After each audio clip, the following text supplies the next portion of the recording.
அனைவருக்கும் காலை வணக்கம். இன்றைக்கி செப்டம்பர் 19 நோபல் பரிசு பெற்ற ஆங்கில எழுத்தாளர் வில்லியம் கோல்டிங் பிறந்த தினம் என்று.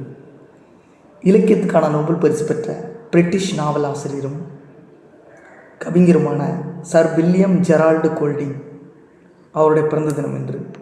இவர் இங்கிலாந்தின் கார்ன்வால்